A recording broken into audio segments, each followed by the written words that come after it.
So the work actually is the reward. Showing up every day and doing work that you love, doing work that you're good at, doing work that you enjoy is the reward. That you get the chance, that you have the opportunity to actually show up and do work that matters, to show up and do work that gives you energy. Now, if you're doing work that drains your energy, if you're doing work that doesn't matter, if you're doing work that you don't care about, you should probably change that, right? Change that this next year. Make that your number one priority, is make it so the work is the reward for you. I know people that do manual labor jobs, don't get paid very much, and they're some of the happiest people I know because the work is the reward for them. They're not looking for some big payout at the end of the rainbow. The work is the reward. What's up, y'all? Welcome to the Carrot Cast. Now, the Carrot Cast, we're usually diving in doing interviews with amazing real estate investors, amazing real estate agents. Now, in these episodes, every Thursday, they're the Trevor Truck Talks, where you get to hear behind the scenes of the mindset shifts I'm going through as a CEO of one of the fastest growing companies in America, and the mindset shifts you can take to run your business and win back your freedom as well. Let's dive into this episode.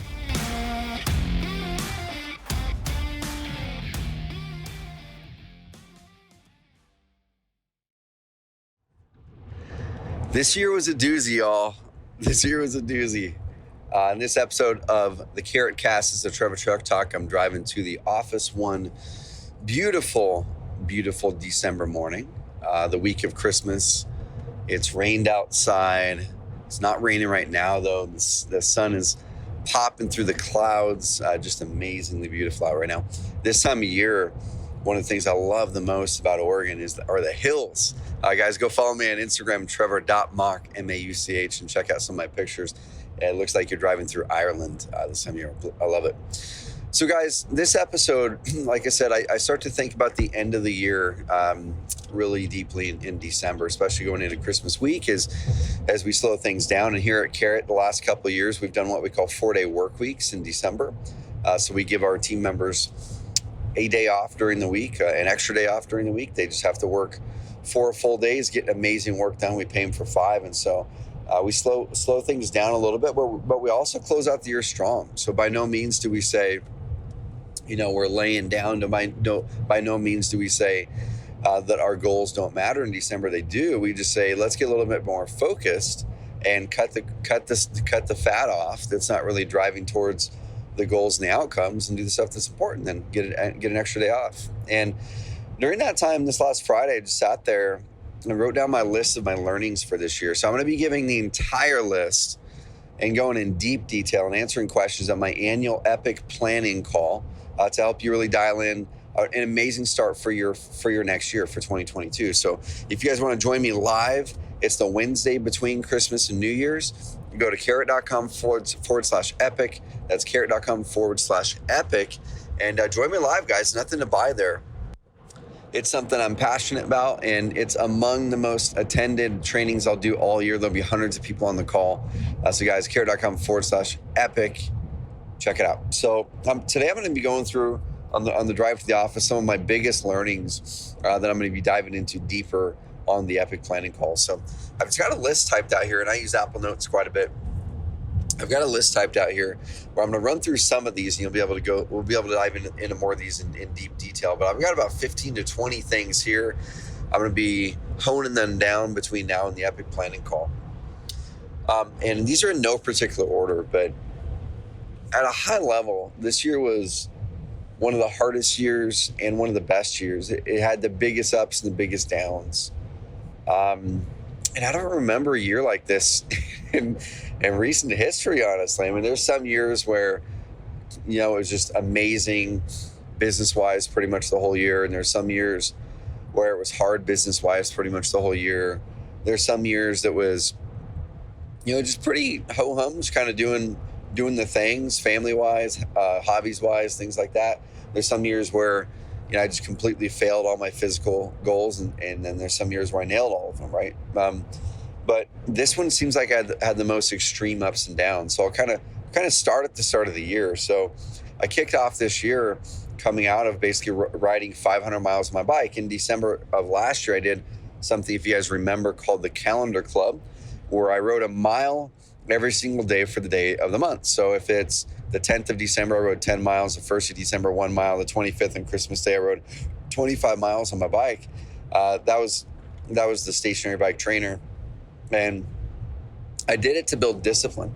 I did it to build more daily habits that would require me to grow. Because I knew going into the next phase of my life, next phase of business, I needed to be better. I needed to be more disciplined. And when you do things every day, that's where real discipline kicks in. If you work out 3 days a week, you're maintaining, you're not growing, you're not gaining at 3 days a week unless you go from zero, right? So if you're not working out at all, start with 3 days a week. That's amazing. But after 6 weeks, 8 weeks, 12 weeks, you're gonna start to plateau, and you're gonna start to need to go to a daily at that point and moving your body daily. And so that's what I did in December. And I didn't miss one day. I rode over 500 miles in the month of December. And I said, let's take this and carry it on. Let's go into January. And I started the 75 hard. I started 75 hard in January. And so didn't miss a day. Did the entire 75 hard. Got in the best shape of my life. Go check out my Instagram from back in March or so, February or March. And I was pretty darn ripped up. I was insanely proud of myself. I felt great. Energy was amazing. Disciplines were just trickling over into all spots in life. Never had an energy dip during that whole time. Tons of water, amazingly healthy food, moving my body twice a day, reading every day. It was just fire. It was just fire. And I thought in that time, I'm thinking, you know what? I'm not going to lose this. Like, this is something I want to keep the rest of my life. And one of the things I was reminded of early on in the year was a lesson. Okay, was just because something is working doesn't mean it's going to continue to work, right? Doesn't mean it's going to continue to work. So things that way are kind of fragile. We need to make sure that we're always clear that if things are amazing, eventually they'll be not amazing. And if things are hard right now, eventually they'll be amazing for you. So just remember that you're not in a constant state that cannot or will not change. And so we went on vacation, did a Hawaii vacation, was so fun, like 2 days after finishing 75 hard. And slowly I kind of started to let some of those disciplines go, one by one, week over week, until I got into the summers. Like, man, I'm working out 2 or 3 days a week. I was on vacation, didn't work out nearly as much as I should have. Drank a few drinks. I don't really drink much anyway, but going after 90 days basically of no drinking, it started to kind of remind me or show me how much alcohol actually does affect the body, even if you don't drink much. And so then it led into the summer, which the summer was a really great summer with the kids, with the family. We did lots of projects at home, did a couple trips. I did the Yellowstone road trip, and that was a blast, just knocking off bucket list items. So fun. And then the fall happened. And fall was interesting because business-wise, I'm giving you guys a high-level overview of the year. Then I'm going to tell you about the lessons, okay? And you guys are going to get the full deep scoop at carrot.com/epic, where you're going to get my entire updated annual planning process, the worksheets for it. We're going to dial in your whole year on that call, or at least give you the process to do so, and hopefully energize and motivate you in the process. All right, so carrot.com/epic, y'all. But business-wise, business started off crazy good. We hit our primary revenue goal at the end of last year, like literally in the nick of time, right in December. People came together really well. And then the first quarter started off hot. And then there was something weird where we just had a little downturn that wasn't normal. And the downturn went into spring, went into summer. Now, I'm not saying that our business went backwards. It didn't. But the growth of our business slowed pretty dramatically, which just really hadn't happened for extended periods of time at Carrot. Now, it had happened over the years. We'd hit plateaus probably every 4 to 6 months, and then we would adjust something, and then we would, have another 6 months of growth, and then hit a month or two plateau, and then we'd do it again. But this time it lasted 3, 4, 5, 6 months. And so that was weird. You start to kind of second guess things. You start to second guess, man, did I make the right decision here? Do we have the right people here? Are we focused on the right things? All kinds of things start to go through your mind when everything isn't just easy all of a sudden, right? And so hired some new leaders, got some critical teams rebuilt back up, and we started to see performance from those teams. And then in the winter, we started to see a little bit of extra growth again, which is great, right? And then COVID started ravaging the area, where 2020, it was pretty much, well, everyone probably kind of knew someone or knew of somebody who'd got COVID, but 2021 was a little bit different. It's where like COVID became where everyone, that you knew had it eventually. And it started to hit family members and really close friends. And eventually the circles started to close in. And then my good friend, Adrian Nez, who you all know, he got COVID and just battled it and didn't win the battle. He's up with God right now, and just so grateful for the time that we had a chance to spend with him. Just an amazing guy. So that was a huge down. And I hadn't had to process the loss of a friend of someone my age in a long time, probably 20 years or so. And so that just kind of really starts to make you think about mortality, about, am I spending the time in the right places? And my kids are 7, 9, and 11. And am I spending the right amount of time with them, and the quality of time? And am I planning personal things first and having the business support it, like I always say, right? But sometimes you kind of get caught by the business. Sometimes the business kind of, it's the proverbial tail wagging the dog. Sometimes the business can start to jump out there and creep out more and more to take more and more of your time, attention, and focus. And that's what had happened to me this summer and fall with that little bit of difficulty that we had business-wise. And so when Adrian passed, things started to really change for me mentally. I'm like, you know what? My entire goal this year was to get ready and get things ready team-wise, really start to delegate better, and make it so by the end of 2022, I'm not functionally needed in the day-to-day of the business anymore. Now, what does that mean? That doesn't mean I'm not going to be heavily involved in the business. It doesn't mean I'm not going to be insanely passionate about what we do here at Carrot. It's actually the opposite. It's actually going to equip me to do better there. So I'm out of the operations and I can focus on adding value to the world better. I can finally get my darn book written. I can create more content for you. I'll grow my YouTube channel. I can focus on having an event or two. Just really focus on coaching my leaders, and just focus on doing things that add value to the greater world versus a little project here or there, right? And so when Adrian passed, I said, man, I want to accelerate this. I've got to really accelerate this because I don't feel like I made the momentum I wanted to this year. We hired a lot of people, but the people are amazing, and we're still working on getting a good hunk of those hires really kind of producing the ROI that the company needs. And so the fall hits, Adrian passes, my family gets COVID. That was a good couple week battle, and it was right on the heels of my good friend passing, right? So you have all these things popping through your mind. And so you just have these amazing highs, amazing lows. And then coming into this winter, fall, amazing. We had an amazing company retreat in July. We had an amazing leadership retreat in October. Great vacations with my wife. More date nights with my wife in the past 6 weeks than I probably have ever had in a 6-week period. And really diving in and supporting charities and getting involved and having friends over and having friend events, and just so fun. Like, this is exactly what we had planned and what we had wanted to be more intentional about heading into the holiday season. So grateful. So what were some of my key lessons? And I'm going to rapid fire them for you in the next 10 minutes. The rest of them are going to be on the Epic Planning Call, and I'm going to dive in deep. Share some stories I'm not able to share in this. So I'm just going to randomly pick some of these, okay? The one I mentioned before was don't get overly confident. You can have the best and worst all in the same year. Fitness, finances, happy, and sad. And I had a lot of those this year, right? I had gotten the best shape of my life. And I think right now you could argue that I'm probably in comparable or worse, the worst shape I've been in the last 3 to 5 years, potentially. Now, I know I can get it back quick, right? But still, I let myself get into that spot. And so you've got to have the big bag of whys. You got to have this big bag of whys. You can't just have one why. It can't be just your family. It can't just be your work. It can't just be this one thing. You've got to have a big bag of whys in order to really drive you through making a big change, okay?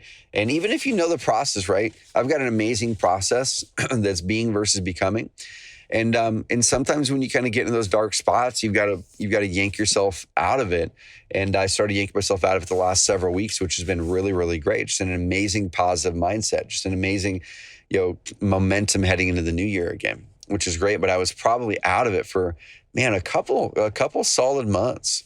Once Adrian had passed and we had got COVID, it was just this weird fog had been over me. And that fog really started to lift a few weeks ago, which has been great.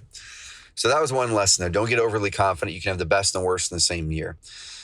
Guys, this right here is a big one that we've really been stepping into more in December, because the one I'm going to share after this one, I've really realized this past 6 months in big ways. But this one here, generosity and giving our way, is a way of life, not something we do sometimes to make us feel good. And I think especially as entrepreneurs that get busy, we think, well, I'm going to give when I'm rich. I'm going to finally contribute financially or time-wise once this happens. And that usually never happens, right? That usually never happens. Usually we keep on saying, well, when this happens, then I'll do that. When this happens, then I'll do that. When I hit this new milestone, then I'll do this, this charity thing. No, guys. What my wife and I had really stepped into this back half of the year is giving and generosity just need to be a way of life every day, right? How do I give to others every day? We had Bob Berg on the podcast, the author of one of my favorite books ever. It's such an amazing book, guys. And oh my gosh, why I'm blanking out the name of it. I literally picked it up today. The Go-Giver. It's got the name Give in the title of it. So one of my favorite books ever, The Go-Giver. I picked that book up again a few weeks ago. And man, it's like such timely principles, but also principles for everybody. So if you have not got the book Go-Giver, go get the book Go-Giver. And make giving and generosity just a daily part of your life. So I'm going to go up to this one on the top of my list now. The work is the reward. I'm going to do an entire podcast in this episode on this right here, okay? The work is the reward. And I've talked about the if-then principle in previous podcast episodes before. If I hit this, then I will finally be happy, right? If I hit this, then I will finally be achieved. If I hit this, then I will finally take the foot off the pedal and spend more time with family. If I do this, then X, Y, Z can be true, right? But if X, Y, Z is something that is good for your life, if it makes you happy, if it adds more joy to your life, why can't we do that today, right? Why can't we do that today? And one thing that I had discovered this year and really started to solidify was the more money I made, this wasn't a new discovery for me, but the more money I made, you don't get a marginal extra gain of happiness. Like you don't at all. It doesn't add more joy to your life. Okay, now can money buy happiness? I believe it can. I believe money truly can buy happiness, right? If you want to have an amazing experience and you have the money to do that, that can make you pretty darn happy. Now, can money buy fulfillment? No, money cannot buy fulfillment, I feel. Money can buy happiness. It can buy happiness in fleeting moments. It can't buy lasting joy, okay? Joy cannot come from money, okay? Fulfillment cannot come from money. And those are the things that really matter. Happiness is great, but it's fleeting. Joy and fulfillment are the things that are lasting if we let them be lasting. And joy and fulfillment, the cool thing is joy and fulfillment are the things that we can choose to have today, right now, any moment, any time. Joy and fulfillment can be at our beck and call. Happiness is not. And so the work is the reward. When we're showing up to work today and we're thinking, man, I hope I hit this revenue number. You know what? It doesn't matter what revenue number you hit because it's not going to change your life. It might feel cool in the moment. It might give you a momentary glimpse of happiness, right? It might make you feel accomplished. It might make your ego pop up a little bit. But I can tell you, hitting that goal and hitting the next goal and hitting the next goal, they're just going to keep stacking up and you're going to eventually go, why? Like, why does this number matter? Unless it's for generosity purposes, unless it's going to help drive the fulfillment, drive your life's purpose, okay? So the work actually is the reward. Showing up every day and doing work that you love, doing work that you're good at, doing work that you enjoy is the reward. That you get the chance, that you have the opportunity to actually show up and do work that matters, to show up and do work that gives you energy. Now, if you're doing work that drains your energy, if you're doing work that doesn't matter, if you're doing work that you don't care about, you should probably change that, right? Change that this next year. Make that your number one priority, is make it so the work is the reward for you. I know people that do manual labor jobs, don't get paid very much, and they're some of the happiest people I know because the work is the reward for them. They're not looking for some big payout at the end of the rainbow. The work is the reward. And so as soon as you change your mindset to be the work is the reward, then what happens is, for me anyway, I started to change my schedule, right? If the work is the reward, I go, well, how do I make my work days enjoyable more again, right? How do I make my work days enjoyable more again? Well, I want to make sure I'm having breaks.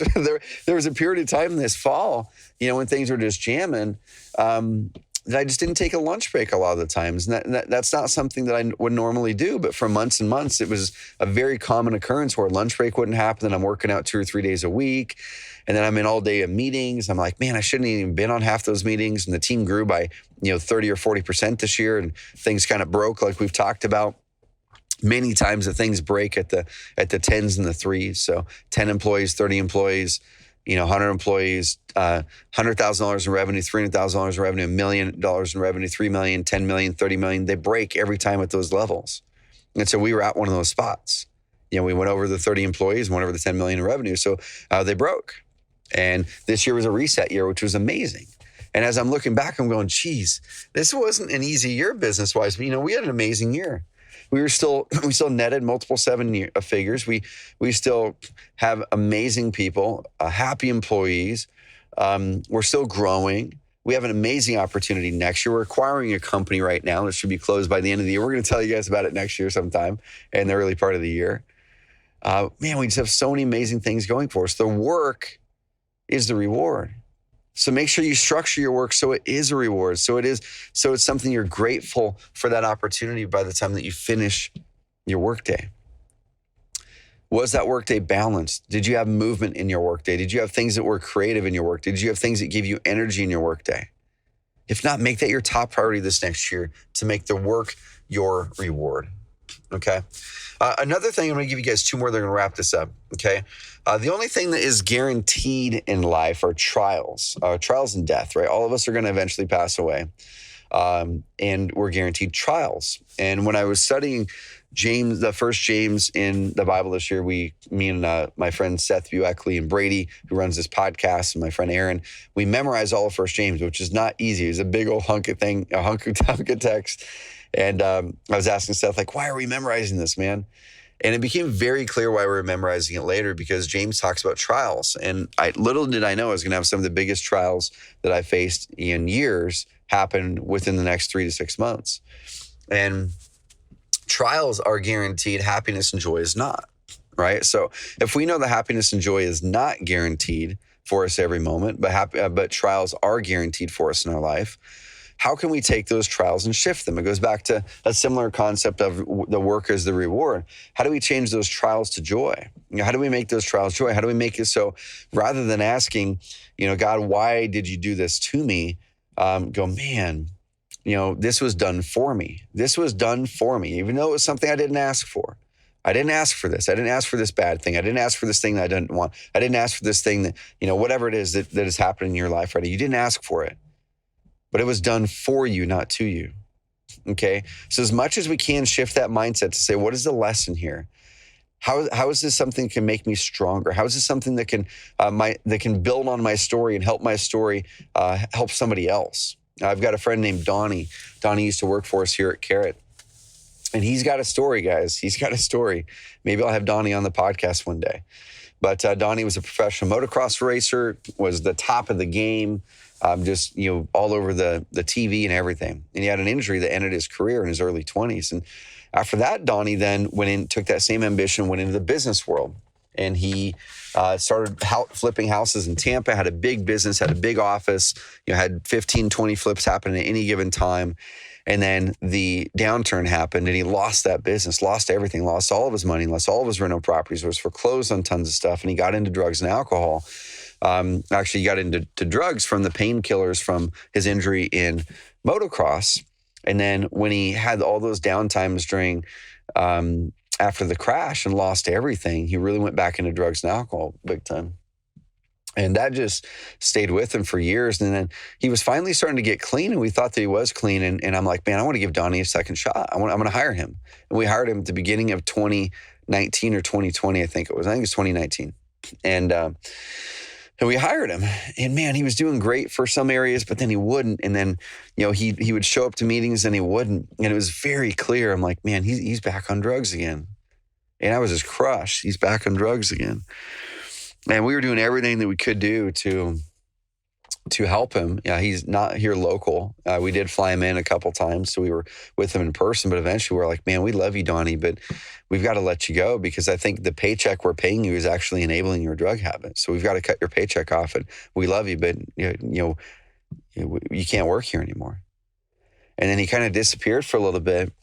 And then I ended up seeing him start to post, 6-7 months later, start to post his journey. He was starting to post his, Bible verses. He was starting to dive in and go to church again. And then I saw him, posted about him getting baptized, and just his whole demeanor completely changed. I mean, it was like night and day, guys. And this is a year and a half ago that I started seeing this, night and day. And today he's one of the most faith-driven people I know. He's one of the most best inspirations, biggest inspirations for me out there right now that I know. Just such an amazing, amazing dude. And I hope we get a chance to work with him again. And the reason I'm bringing this up,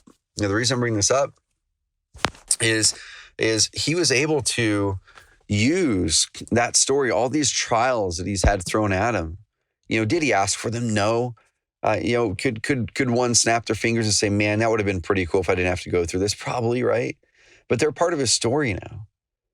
And he now has the ability, has the capability, but also the responsibility to share that story, because his story is going to help so many other people now. So his trials created a story for him that when he shares it is going to help so many people.